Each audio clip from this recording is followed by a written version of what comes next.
General Mike wasn't the kind of man you'd pick out of a crowd and peg as a hero.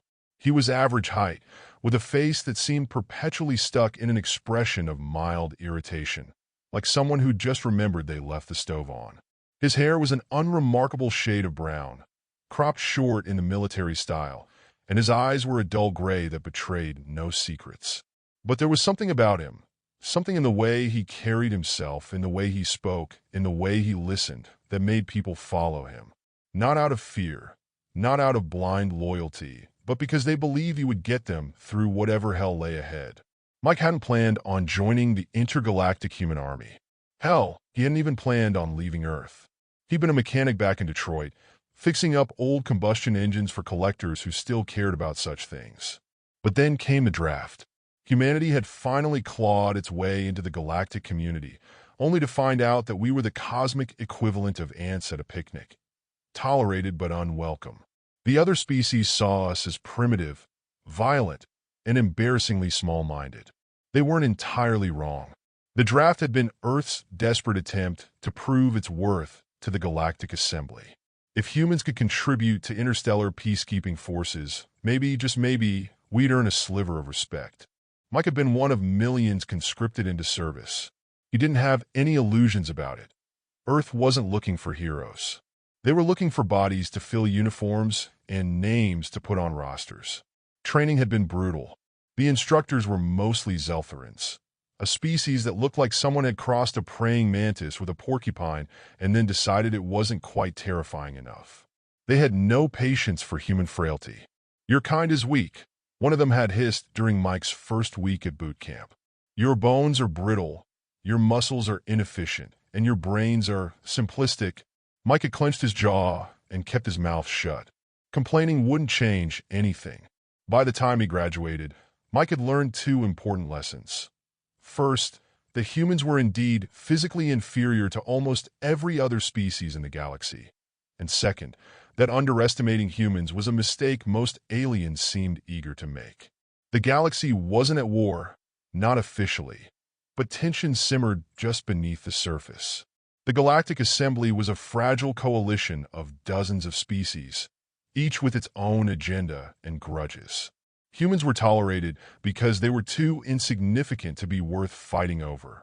We were given menial tasks, guarding supply depots on backwater moons, patrolling trade routes no one else cared about, and we did them without complaint, at least outwardly.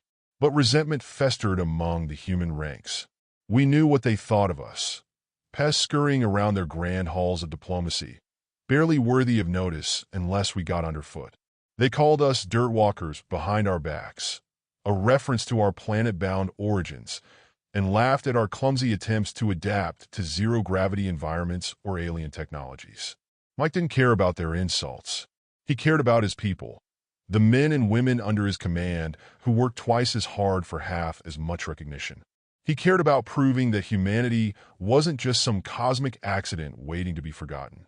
And so when the mission came down from command, a joint operation with several other species to secure an abandoned research station on the edge of neutral space, Mike saw it as an opportunity. Not for glory or revenge, but for something far more important: respect. The station had belonged to the Corvins, a species known for their technological ingenuity and their paranoia in equal measure. Rumor had it they'd been working on some kind of experimental weapon before abandoning the facility under mysterious circumstances. Now, every major power in the galaxy wanted a piece of whatever was left behind. Mike's team was assigned to work alongside a squad of Vraxians, hulking reptilian creatures with scales like armor and tempers to match, and a contingent of Lutheri diplomats who insisted on observing every step of the operation despite having no combat training whatsoever. From the moment they arrived at the station, it was clear this wasn't going to be a smooth mission. The Vraxians made no effort to hide their disdain for humans, barking orders as if Mike's team were their personal servants. The Lutheri were worse, constantly second-guessing every decision and slowing down progress with endless debates about protocol. Mike kept his cool through it all. He learned long ago that anger wouldn't get him anywhere. Not here, not now. Instead, he focused on his objective: securing whatever data or technology the Corvins had left behind before anyone else could claim it.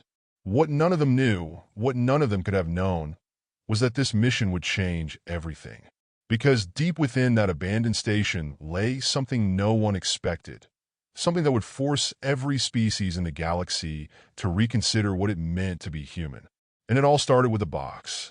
The station was a labyrinth of narrow corridors and dim lighting, the kind of place where shadows seemed to stretch a little too far and every sound echoed just a little too long. The Corvins had built it with their usual flair for paranoia. Doors that required 3 separate biometric scans to open, walls lined with redundant security cameras, and a ventilation system so convoluted it could confuse even the most advanced AI. Mike hated it immediately. The Vraxians, of course, were in their element.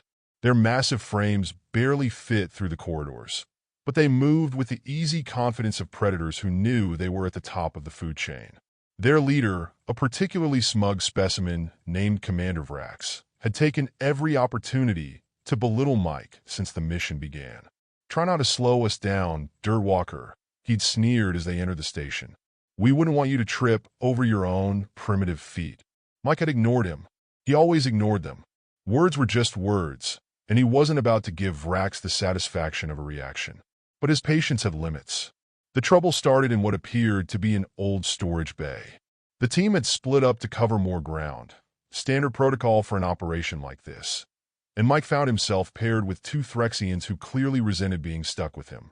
Their names didn't matter. Mike had already mentally labeled them Grunt 1 and Grunt 2.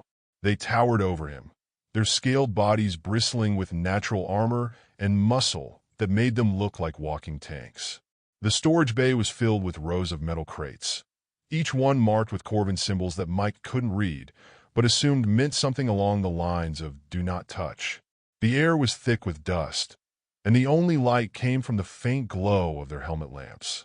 "This is pointless," Grunt 1 grumbled as he kicked over a crate. "There's nothing here worth taking. Maybe the Dirtwalker can sniff something out," Grunt 2 added with a chuckle. "Isn't that what you humans are good at? Rooting around in the dirt?" Mike didn't respond. He was too busy examining one of the crates, a small, unassuming box tucked away in the corner of the room. It didn't look particularly important, but something about it caught his attention. Maybe it was the way it seemed out of place among all the larger containers. Or maybe it was just his gut telling him to take a closer look. "What's this?" he muttered to himself as he crouched down and ran his fingers along its surface. The box was cold to the touch, its metal exterior smooth except for a series of faint grooves that formed an intricate pattern. Grunt 2 snorted. "Look at him. He's fascinated by a box." Typical human curiosity. You'd think they'd have evolved past playing with toys by now. That was when Grunt 1 decided to escalate things.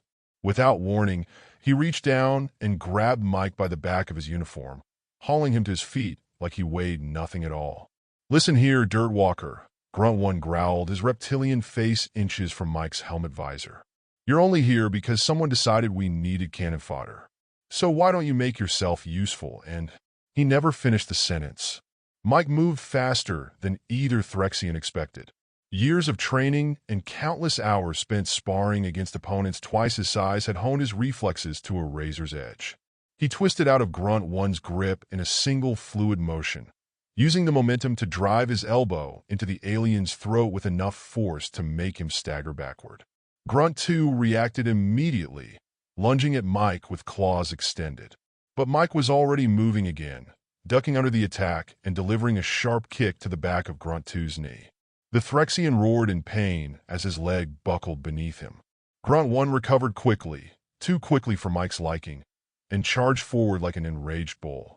But brute strength meant nothing if you couldn't hit your target, and Mike wasn't about to stand still long enough to let that happen. He sidestepped at the last second, causing Grunt 1 to crash headfirst into one of the crates with enough force to dent its metal surface. "Enough!" Grunt 2 snarled as he struggled back to his feet, blood dripping from where Mike's boot had connected with his knee. But Mike wasn't interested in giving them another chance to attack. He reached for his sidearm, a compact plasma pistol designed for close-quarters combat, and leveled it at Grunt 2's chest. "Stand down," Mike ordered, his voice calm but firm, "or I swear I'll put you both on medical leave for the rest of this mission." For a moment, neither Vraxian moved. Then Grunt 2 raised his hands in reluctant surrender while Grunt 1 groaned from where he lay slumped against the crate. Mike didn't lower his weapon until he was sure they weren't going to try anything else. When he finally holstered it, he turned back toward the box that had started all this trouble.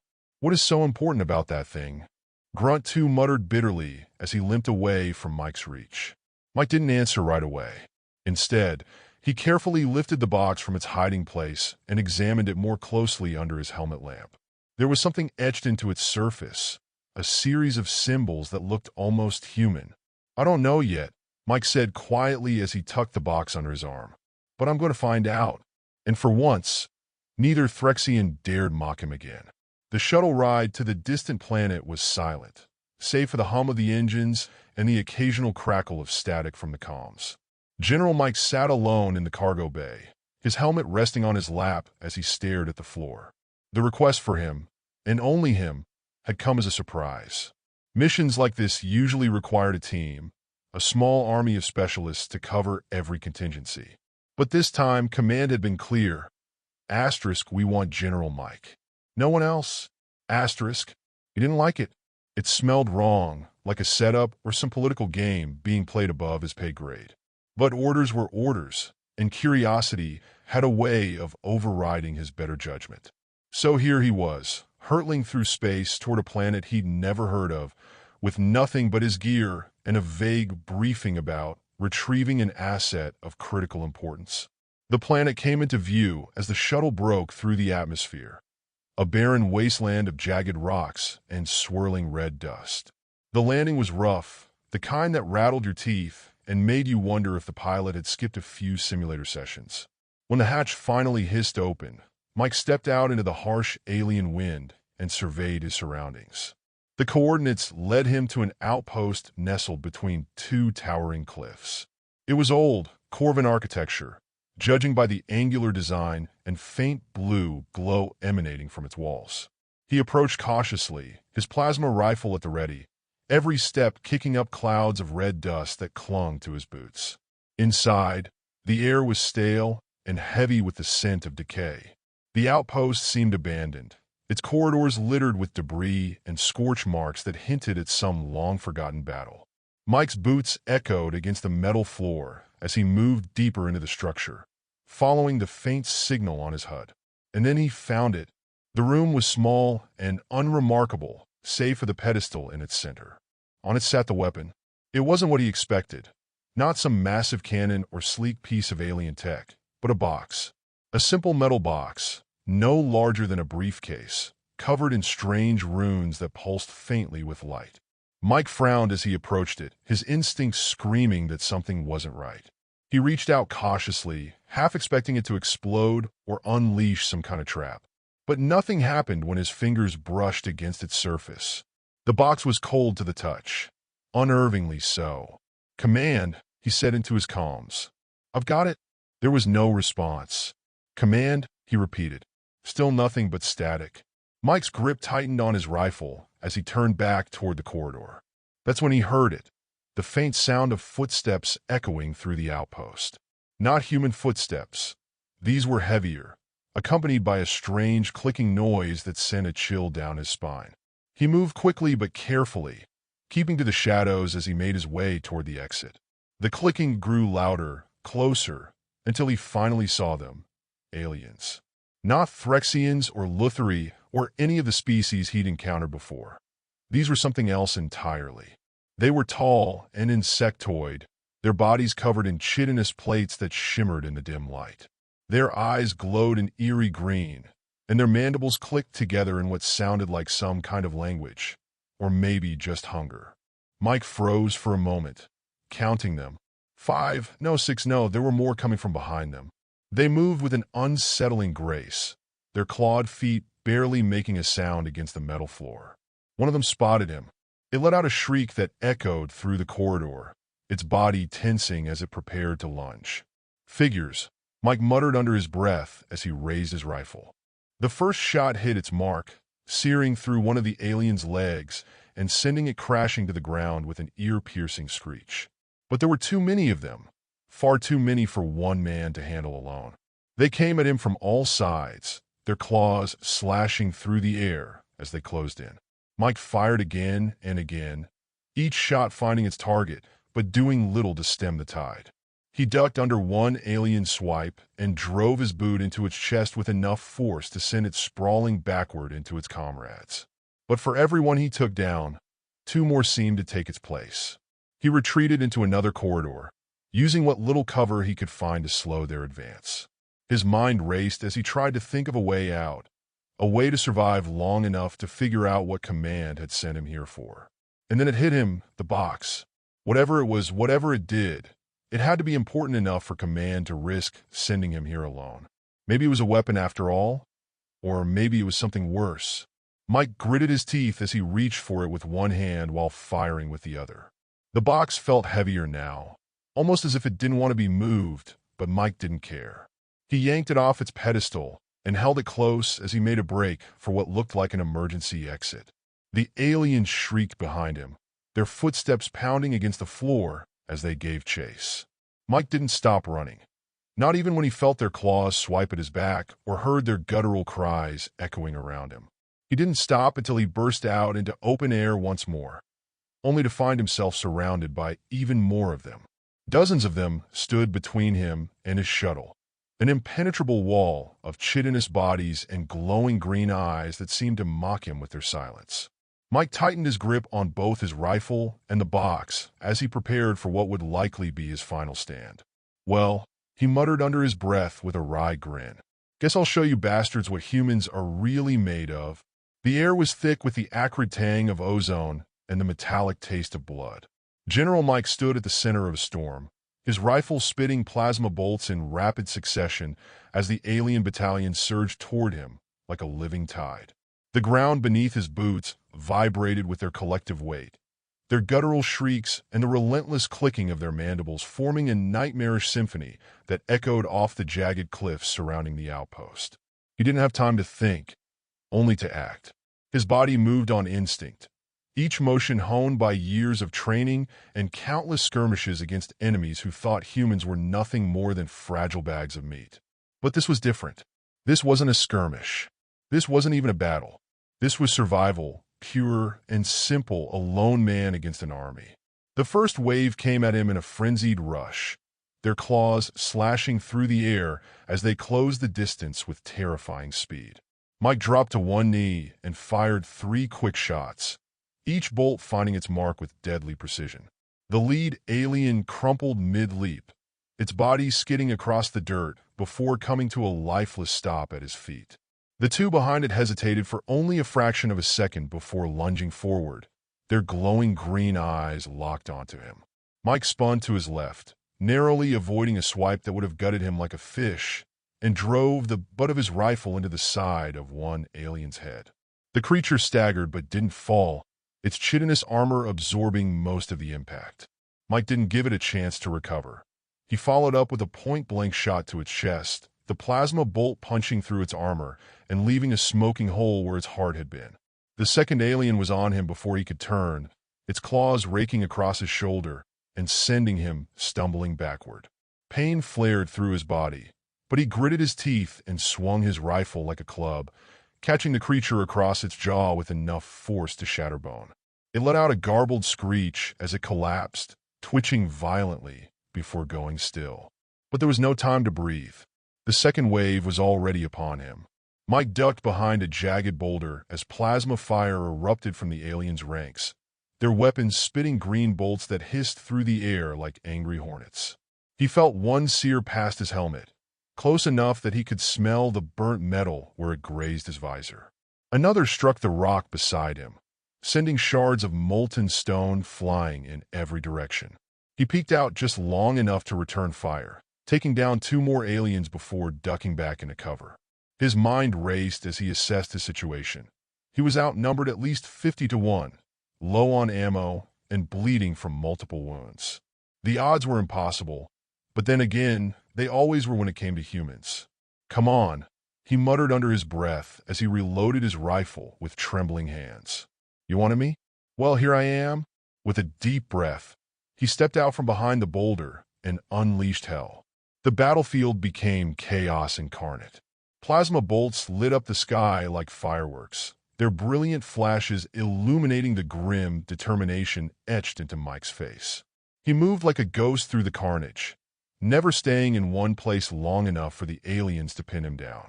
His rifle barked with each pull of the trigger, every shot carefully aimed to maximize damage. But it wasn't just his weapon that made him deadly. It was him. Humans might have been physically weaker than most species in the galaxy, but they had something no other race seemed to understand: adaptability. Where others relied on brute strength or advanced technology, humans thrived on creativity and sheer stubbornness. Mike used everything around him as a weapon. Rocks hurled with pinpoint accuracy. Debris turned into improvised shields. Even the terrain itself became an ally as he lured aliens into choke points or ambushes they never saw coming. One particularly large alien, easily twice Mike's size, charged at him with all four arms raised high, its mandibles clicking furiously as it let out an ear-splitting roar. Mike waited until the last possible second before sidestepping its charge and driving his combat knife into the exposed joint between its neck and shoulder plate. The creature howled in agony as it collapsed to its knees, but Mike didn't stop there. He yanked out the blade and plunged it into its throat for good measure, before rolling away from another incoming plasma bolt. The battle raged on for what felt like hours, but was likely only minutes. By the time it ended, Mike stood alone amidst a sea of bodies, smoking husks of chitinous armor and lifeless green eyes staring up at an uncaring sky. His chest heaved with exertion as he surveyed the carnage around him. Blood dripped from countless wounds, some his own, some not, and his rifle hung loosely in his grip, its barrel scorched from overuse. He was alive, somehow, but this wasn't over, not by a long shot. Mike turned toward the box still clutched tightly under one arm. Whatever this thing was, whatever power it held, it had been worth sending an entire battalion to stop him from taking it. And now they'd failed. He activated his comms again, hoping against hope that someone would answer this time. "This is General Mike," he said hoarsely. "Mission accomplished. But I'm going to need extraction AS." Static crackled in response before finally giving way to a voice, cold and unfamiliar. "Extraction is unavailable," it said flatly. "You are advised to hold your position." Mike frowned. "Hold my position? Against what?" There was no answer. But deep in the distance, beyond even the cliffs that framed this blood-soaked battlefield, he heard something massive, something coming. He tightened his grip on both his rifle and the box as he squared his shoulders against whatever fresh hell awaited him next. "Fine," he muttered under his breath with grim resolve. "Let them come." The war began like a distant rumble in the void, a whisper of conflict that grew louder with each passing day until it became a roar that consumed the galaxy. Humanity had been dragged into it, as they always seemed to be, an underdog species thrust into a conflict they neither started nor wanted. But this time, it wasn't just survival on the line. It was everything. The Galactic Assembly had fractured under the weight of its own arrogance, its member species splitting into factions that vied for dominance over the stars. The spark had been lit by an ancient empire known as the Vraxx Dominion, a race of towering, insectoid conquerors who believed themselves destined to rule all sentient life. They had swept through the outer colonies like a plague, leaving nothing but ash and ruin in their wake. Humanity had been underestimated from the start. The Vraxx saw them as little more than pests, primitive, fragile creatures who had stumbled into space travel by sheer luck. They didn't understand what they were dealing with. Not yet. General Mike stood on the bridge of Resolute Dawn, humanity's flagship and one of the most advanced warships ever constructed. Its hull bristled with weapons that gleamed under the cold light of distant stars, and its engines hummed with barely contained power. Around him, the crew moved with quiet efficiency, their faces grim but determined. The war had become personal for Mike long ago. He'd seen too many worlds burn, too many lives snuffed out by the Vraxx's relentless advance. He'd fought in battles where the odds were impossible and walked away victorious. Not because of superior technology or overwhelming numbers, but because humans refused to quit. They adapted, they endured, and now they were fighting back, The battle for Epsilon Prime was underway, a planet that served as a critical staging ground for both sides. The Vraxx had fortified it with enough firepower to hold off an entire fleet, but humanity wasn't sending a fleet. They were sending Mike. He led the charge himself, piloting a dropship through a storm of enemy fire as anti-aircraft batteries lit up the sky like fireworks. Behind him, squadrons of human fighters weaved through the chaos, their pilots executing maneuvers that no AI could predict or replicate. Humanity's unpredictability was their greatest weapon. The dropship slammed into the ground with bone-jarring force, its ramp lowering to reveal a battlefield teeming with Vraxx soldiers. Mike stepped out first, his armor gleaming under the harsh light of Epsilon Prime's twin suns. He carried a rifle in one hand and humanity's hopes in the other. The Vraxx charged him en masse, their mandibles clicking in unison as they raised their energy weapons and unleashed a torrent of plasma bolts. Mike didn't flinch. He moved like a force of nature, his rifle barking out death with every pull of the trigger. The ground shook beneath his boots as he advanced, each step bringing him closer to the enemy lines. He fought with a precision born of experience and desperation, his movements fluid and efficient as he dodged incoming fire and returned it tenfold. Around him, human soldiers poured out of dropships and joined the fray.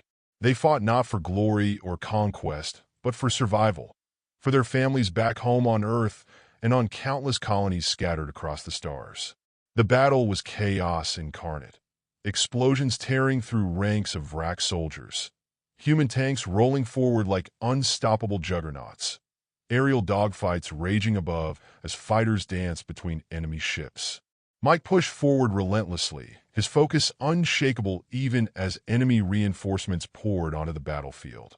He knew what was at stake here, not just Epsilon Prime, but humanity's place in the galaxy itself. The turning point came when Mike reached the heart of the Vraxx defenses, a massive command structure bristling with turrets and shield generators that pulsed with ominous energy. It was here that humanity would make it stand or fall. "Bring it down," Mike ordered over comms, his voice calm despite the chaos around him. A squadron of human bombers swooped in low, releasing payloads that turned the command structure into a fireball visible from orbit. The explosion sent shockwaves rippling across the battlefield, throwing both human and Vraxx forces off balance. But Mike didn't stop there. He led his troops straight into what remained of the enemy's stronghold, cutting down any who dared stand in their way. By nightfall, Epsilon Prime belonged to humanity. As he stood atop the ruins of the Vraxx Command Center, Mike looked out over what remained of the battlefield, smoking craters where enemy tanks once stood, bodies, human and alien alike, strewn across blood-soaked ground, survivors tending to their wounded comrades under makeshift shelters. This wasn't victory, not yet, but it was a start. Mike knew this war was far from over. The Vraxx would regroup, they always did. But humanity would be ready for them, because that's what humans did best. They learned from every mistake, adapted to every challenge, and came back stronger than before. As he gazed up at Epsilon Prime's twin moons hanging low in the sky like silent witnesses to all that had transpired here today, Mike felt something stir deep within him, a spark of hope amidst all this darkness. Humanity would win this war. Not because they were stronger or smarter than their enemies, but because they refused to give up no matter how dire things seemed. And when it was over, when every last Vraxx soldier had been driven back into whatever dark corner of space they'd crawled out from, humanity would stand united under one banner. Not conquerors or oppressors, but survivors who had earned their place among the stars through sheer determination alone. Mike tightened his grip on his rifle as he turned back toward his troops gathered below him. A ragtag group of men and women who'd given everything they had for this moment, and raised it high above his head in silent salute before speaking 3 words that echoed across Epsilon Prime. "We're not done."